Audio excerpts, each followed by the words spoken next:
It's story time, and let me tell you, your stories matter. Stick around, kids.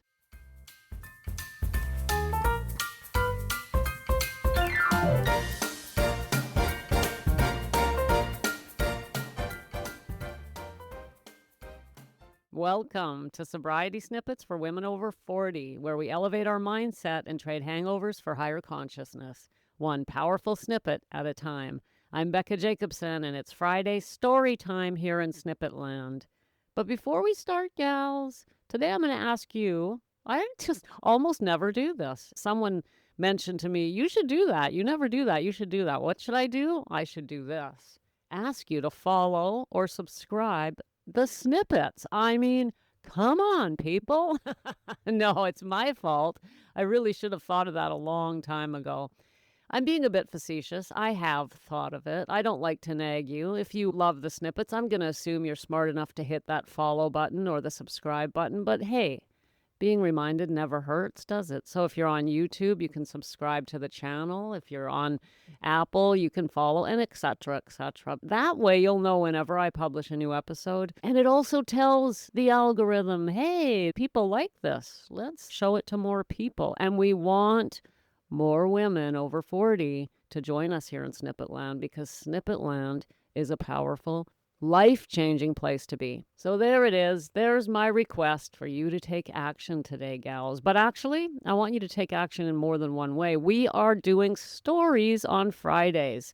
I'm sharing some of mine, but most importantly, the purpose of that is to get you looking at your own stories, because if you do not look at your stories from the past, the ones with high emotional charge, they will just keep haunting you. They will just keep coming back. They will just keep creating havoc in your life, whether they create fear, anxiety, regret, shame, whatever. It's coming from somewhere, my dears. Now, we're not digging around and looking for stuff we don't remember. We're just touching on the stories that have a high emotional charge and that are there, that are presenting themselves to us to be looked at. Things that we can't forget are saying, hello, this isn't resolved. Could you just come over here and resolve this, please? So that's what we're doing. And if you haven't been following along briefly, the last couple of Fridays, I've shared a couple of my stories from my memoir, which you can get on Amazon, called Prostitute to Professor, A Guide to Radical Transformation. And this Friday series we're calling Radical Reinvention. Attached to this series is a workbook, and you can get it in the show notes. I've updated it since last time, so if you have the workbook, make sure you come and get the updated version with new journal prompts, because we're looking at our stories from different perspectives and different ways we can use our stories to heal. So today's story is one that is going to help us look at events from the past from another person's perspective. That's right. So we'll talk about that after the story. Meanwhile, enjoy.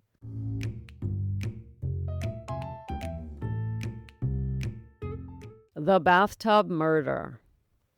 One day in the late 1940s, my mom was walking home from school with her two sisters and her brother. The day was sunny and warm, as it usually was in South Africa.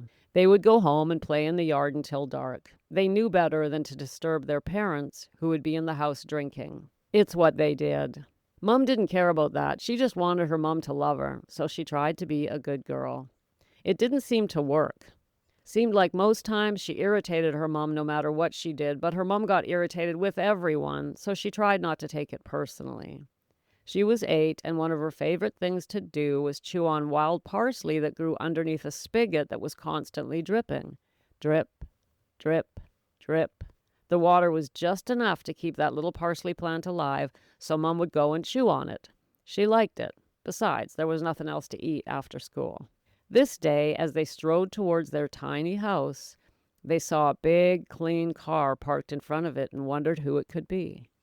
As they approached the house, a man and woman jumped out of the car, grabbed all 4 kids, and hustled them into the back of the big car. Mom was screaming for her mother and father, but they never came out of the house. The big car drove away with the 4 siblings, and they would never live with their parents again. Apparently, it wasn't safe. Instead, the kids were split up. Mom's brother went on to an orphanage for boys, and Mom's two sisters were sent to another home. She never actually knew where they went. And Mom was taken to an orphanage for girls run by nuns. There, she learned to sew, type, and keep her mouth shut. She learned that her parents preferred drinking to parenting, and she learned how to live with dozens of other girls in a dormitory. And when she was 18, she was given a high school diploma, a little bit of money, a suitcase, and was sent out into the world to live her life. The first thing she did once she found a job was go looking for her parents. She found them drinking in a hotel. They were not interested in her, but she felt a sense of responsibility towards them, so she visited them now and then, brought them food, and hoped they would be okay. Then she got an opportunity to move to London and decided to take it. She had a great job waiting for her in a laboratory that harvested the venom of poisonous snakes to create vaccines. So off she went to London. 2 months later, she got a telegram from her aunt in South Africa telling her that her mother had died and her father was in jail accused of murdering her. Mom went home to South Africa to try and help her dad. It turns out that her mom, at 43 years old, died of a heart attack while sitting on the toilet after drinking for 4 days straight without eating. But her dad was in such shock that instead of calling for help, he put her body in the bathtub and sat with her for 3 more days while trying to drink himself to death. It didn't work, and on the 4th day, the police were called. It didn't take them long to figure out that he hadn't murdered her, so he was out of prison by the time Mom got there from London. She said her goodbyes to her mom, wished her dad well, went back to London because she didn't know what else to do. And for the rest of her life, she would weep inconsolably on the anniversary of her mother's death. I would try to understand, but to me, the incident was so far in the past as to be unimaginable. She would also weep uncontrollably and when in certain moods, go into unexpected fits of rage, hide in her room with strict orders not to be disturbed, or run around the house cleaning, cooking, and whistling. At other times, she would threaten to kill herself or try to kill herself. She would regularly moan about her mom and dad, the nuns, her lost childhood, and her wasted life. And she never stopped worrying about money. She made sure we were all aware of how hard it was to look after everyone financially. She would moan about all the horrors she had been through, and it wouldn't be until I grew up that I realized that she had lived with untreated depression, addiction, and bipolar disorder her entire life. But all that would come later.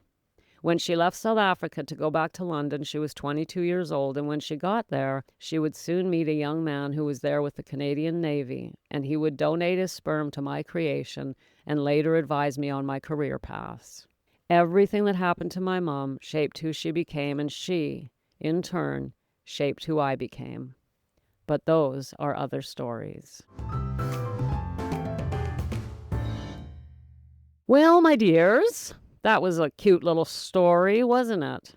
Poor Mom. Listen, last week I shared a story about my mom being not a very good mother, not being able to be there for me at, I think I was 7 or 8. The week before that, I shared a story of my mom and I in a hotel room together. These are stories of a woman who's not a great mother, right? And, I had an older sister. She died in 2018 of an overdose of fentanyl. She was an addict her whole life, and she never got out of the prostitution world. At 55, she died. I was 53 at the time, and just in my early sobriety. But here's the reason I'm mentioning my sister. She went to her death hating my mother.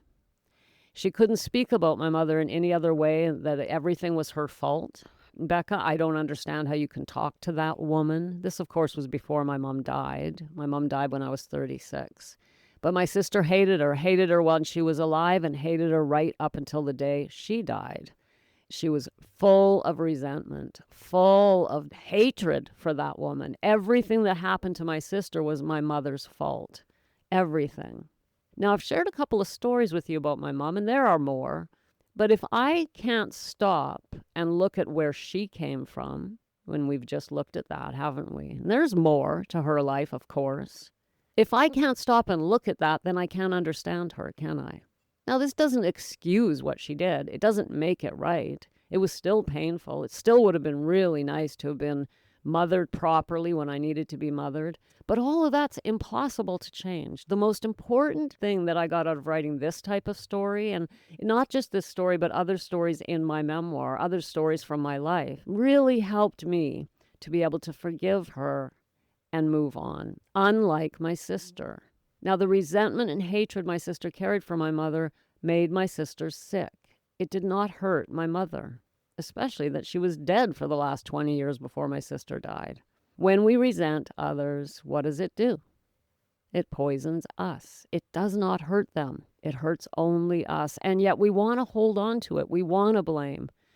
We want to be able to say, it wasn't my fault. Look how I was raised. Look what happened. My mother was, and on we go. And gals, listen, I know you know this. I talk to you. And the most of you that I talk to will say, I get it. I know she had a hard life too, but it doesn't make it right. So I'm not saying that it makes it right. But what we do want to do, and it's not just your mother, anybody in your life, it could be an ex, it could be anyone. When we're able to look at their story, we can see them differently. What was their childhood like? How did they get where they were? How did they end up being the type of person they were? The type of person that could hurt you the way they did? There's a reason for it. And no, this doesn't make it right. It doesn't absolve them from anything, but that's not the point here. That's not what we're doing here, gals. We're not looking at our stories to absolve anyone or make things right or change anything. We can't. The only thing we can change about our past is our attitudes towards it. That's it, right? Let me say that again. The only thing we can change about our past is our attitude towards it. In other words, how we look at it, how we approach it. And writing your stories gently and carefully will help you do this. And so today I invite you to look at a story, if you have one. Not everybody does. I think most of us do. But if you have a story from your past that has a villain, and I put villain in quotation marks. In my case, there were many stories from my past that I could call my mother the villain. So when I wrote her story that I just shared with you, it helped me a great deal to go, wow, this woman, not only did she have that happen to her as a child, but she was also sick. She was sick. I wrote that right in the story. Bipolar disorder, addiction. Addiction is an illness. And then she never got to heal. She went to her grave as sick as she was when I knew her as a child. She just never got to evolve like you and I are. That's one of the big heartbreaks for me. My mom could have healed. She never had the opportunity. Well, she also probably never would have. She didn't have the willingness like you do.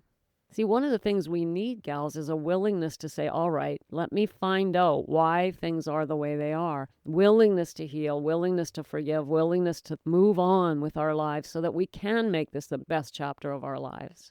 Holding on to the past in any negative way only hurts us.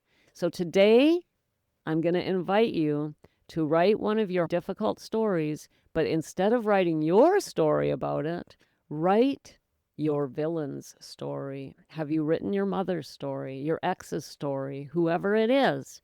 What is their story? And if you don't know, you should know. Most of us do know where people come from. If you don't know, it could be more difficult. I don't recommend you ask them. But we usually do know what makes people tick, because people who hurt us are close enough to us that we know them. So instead of writing about yourself this week, write about the villain's story. And I put that in quotation marks. What is their story? Again, not to forgive, not to absolve, although forgiveness is good, but we're not there yet.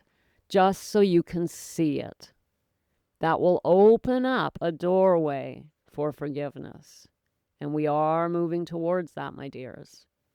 There it is. I hope you enjoyed today's story. And I want to remind you that the Sacred Mirror is open. Those of you who've done the Sacred Mirror know how powerful it is. It's a simple, private online form where I give you an opportunity to share a bit of your story with me and only me. And I flip on this microphone and send you back a sacred reflection. Thanks for popping in. Be sure to come back next time so I can keep your head on straight. Sending you buckets of love.